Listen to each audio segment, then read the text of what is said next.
Hi, welcome back to AutoReview, and today we have our very first SsangYong. But before we get to the car, please subscribe to the channel if you're interested in cars and you would like to see more reviews. Please hit the bell icon so you're notified when there's a new video coming out. And second of all, thank you very much Garage Burgseli AG that provided the car to me. So you will see a few more cars coming over the next weeks and months as well. So back to the car, what do we have? So we have the 2017 SsangYong Tivoli. This one is the Quartz edition. Basically we have three trim levels. This is the mid-range one, and there are two engine choices available for the Tivoli. We have a 1.6 liter petrol powered version and we have a 1.6 liter diesel powered version. So we have the diesel here, 115 horsepower at 3,400 to 4,000 RPM, a maximum torque of 300 Newton meters between 1,500 and 2,500 RPM. Top speed is 175 kilometers an hour, and we have the manual transmission here. There is an optional 6-speed automatic transmission as well. However, I would still recommend to go for the manual because it's going to be much more fuel efficient. The figures from SsangYong claim that the manual versus the automatic uses 1.2 liters less per 100 kilometers. And talking about the fuel consumption, I had it now for the past 4 days. I drove over 400 kilometers with this car and I managed 5.2 liters of diesel on 100 kilometers. That being said, most of it was on a highway at speeds at around 120 kilometers an hour. And for that speed, and this is really good fuel consumption. So as usual, I'll show the first row, second row, the boot, and then we hit the road. Enjoy! Alright, so the SsangYong Tivoli from inside, and as usual from left to right. We have electric windows with auto function for the driver, however only down. So as you can see, it will go down. However, if you want to bring it up, you have to keep it hold. Then we have electric heated mirrors, left and right. You can lock all the windows and open them, obviously, in regards to the kits that you have in the back. On the left side, we have buttons for ESP on and off. We have a four-wheel drive lock and a heated steering wheel, as well as the adjustment of the lights. This one here comes with halogen lights. However, in the crystal version, which is the highest spec, you can get HID lights, which I do recommend. And in that version, you will get as well all the assist systems like lane departure assistant, blind spot assistant, and. Now, steering wheel, leather wrapped, as I mentioned, it's heated. Mostly it's heated here, however it is all around here, but these parts are the warmest and it's kind of thick on the bottom here.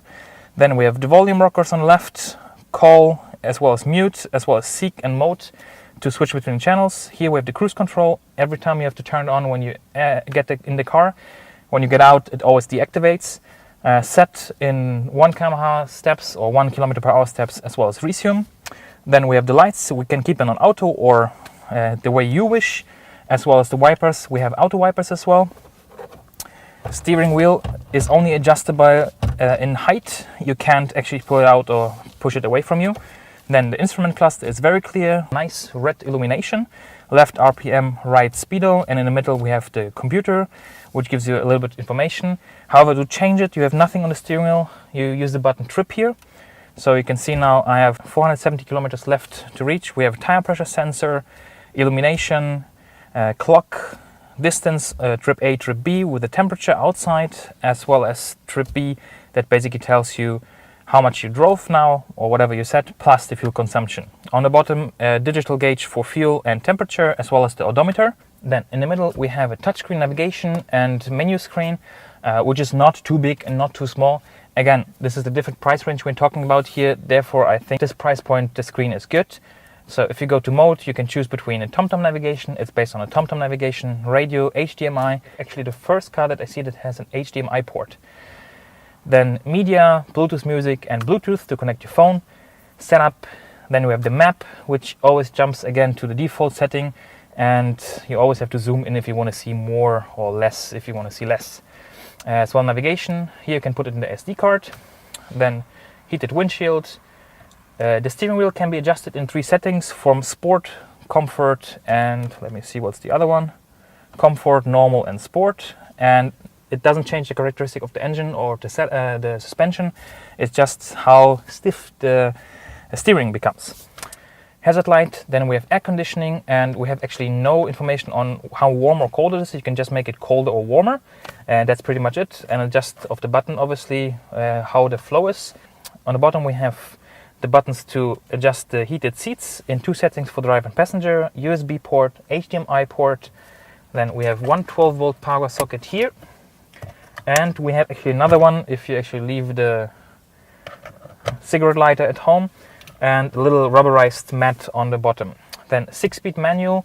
The manual I find first and second gear a little bit difficult to put in. However, once you drive, it's fine. Manual handbrake, which you have to pull all the way. It's not too strong, I have to say. If you just leave it a little bit, I felt it's still kind of rolling, so you have to really bring it up a bit. 2 cup holders with a cigarette compartment to put your ash there. Armrest, which you can open, and then you have quite some space.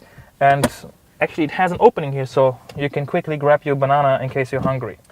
Then we have the mirror that dims itself when it gets too bright, compartment for your glasses. We have mirrors which are illuminated for driver and passenger, obviously. And a little compartment here on top where you can put smaller items, as well as quite a big and deep glove box, which actually you could put in A4 papers without them actually being folded or squeezed or anything like that. So that's it for the front. Sorry, I forgot. We have height adjustable seats and we have height adjustable seat belts as well.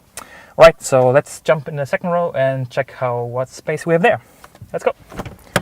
So the Tivoli from the back, and you can see the seat in front is adjusted to me. I'm 1.84 m tall, and you can see I have enough of room in the back as well as in the front, obviously.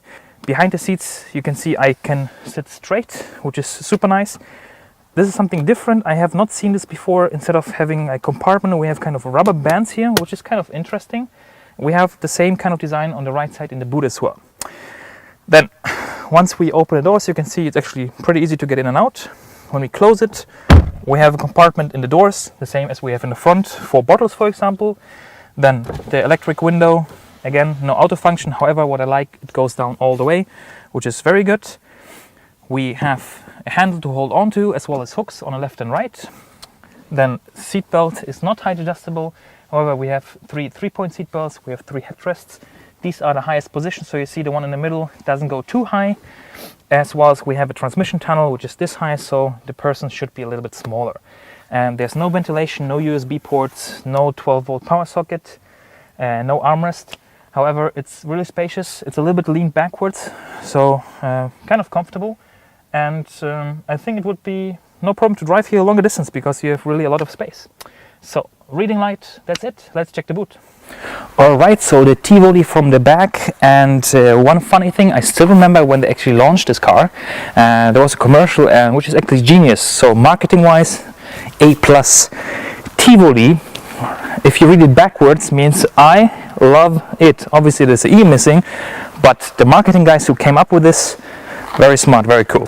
So what do we have? A small antenna on top, the wiper, SsangYong written left, Tivoli, as I mentioned, I love it backwards, XDi, four-wheel drive. This is a sticker, however, at least it's in the same paint job or color as the car paint, and the SsangYong logo in the middle. What I really like are the lights. They look really, really sleek, and I do love this kind of indirect illumination from the back. Very nice. Then we have no parking sensors on this car, however all the new Tivoli come with parking sensors as well, so just check them out. On the bottom we have a fog light in the middle, and I like as well that it's in the middle and not somewhere left and right in the rear lights where one is red and the other one is white. This way it's much nicer from how it looks as well. Once you open it up, you'll see we have the reverse camera here, 2 big lights that actually illuminate the plate number, but this way it will illuminate your garage or wherever you are as well. And you can see we have quite a high loading height. We have a cover which you can put back. You can fold the seats, obviously 40-60 left-right, and the boot space is actually not very big, I have to say. So you see, for comparison, I have my Phantom 4 case here, and you'll fit your weekend shopping as well as going for a vacation or something. However, if you're maybe 5 people with a lot of luggage, it might be a little bit tight. But for that, SsangYong has a model as well. It's called XLV. Maybe we're going to test that one in the future as well. Once you open the cover, you have some smaller compartments where you could put smaller items, as well as the compressor kit, because we have no spare wheel. We close it up, close the boot, and now let's drive. Okay, so what do I think about the Tivoli? Let's drive, and we're going to go on the highway. However, we have to drive a little bit first because the engine is cold now.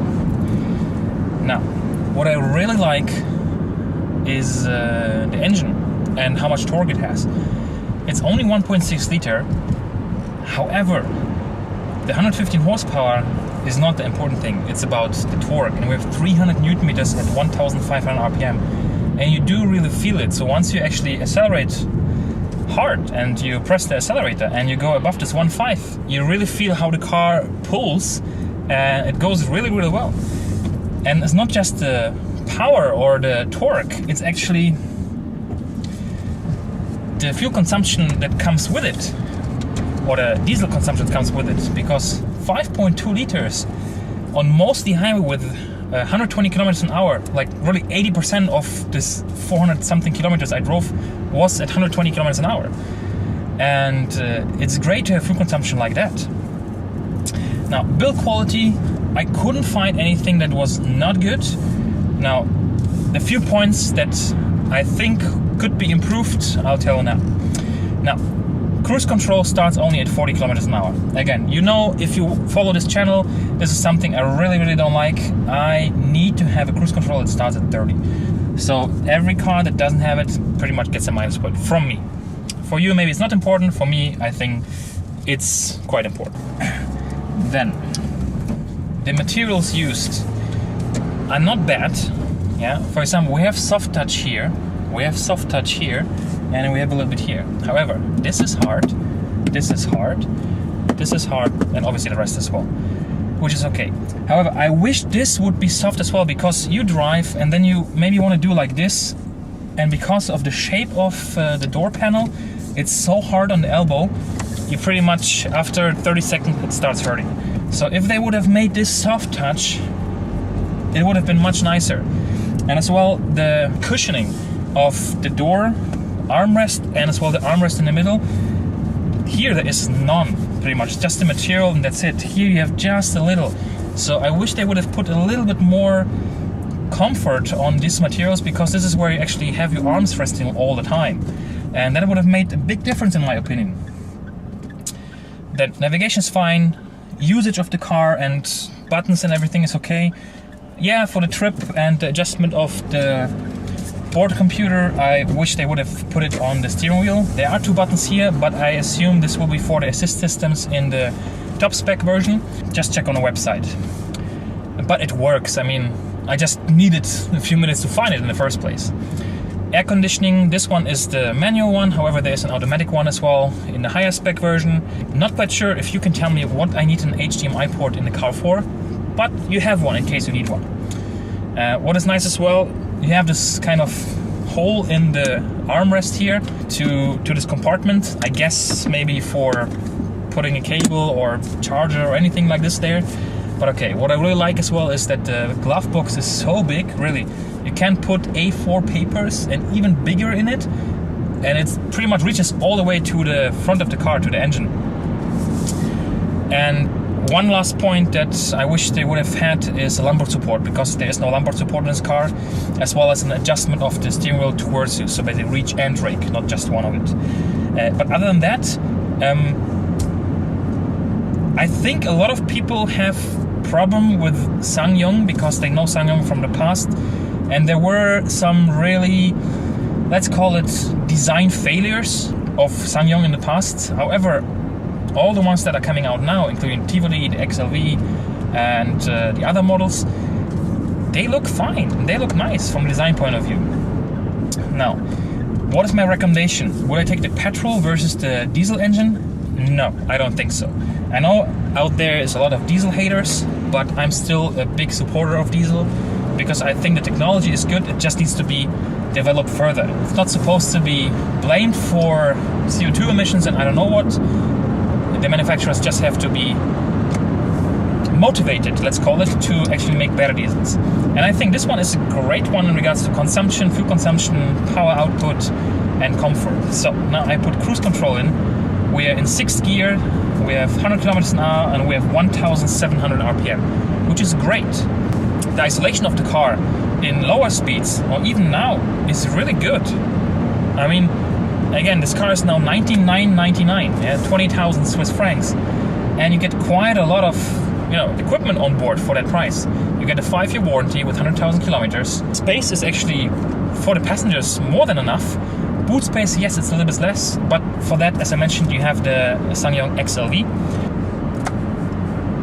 I can't really fault the car, really. There's small points, but again, you have to compare everything: size, engine, fuel consumption, space, and all the equipment on board versus the price that you pay. And for that, I think this is a really good deal. And I have not thought about SsangYong before. However, actually, it opened my eyes, and I would not say that it's not a good car. I think it's actually a good car. Warranty is good, space is good, and I think it's mostly the perception of the people. And I think a lot of people don't even know where SsangYong is from. SsangYong actually is Korean, same as Kia, same as Hyundai. And I believe we're gonna see over the next few years change in people's perception on this brand, because the cars they're making are pretty good. So, that said, I think that's it. Small test.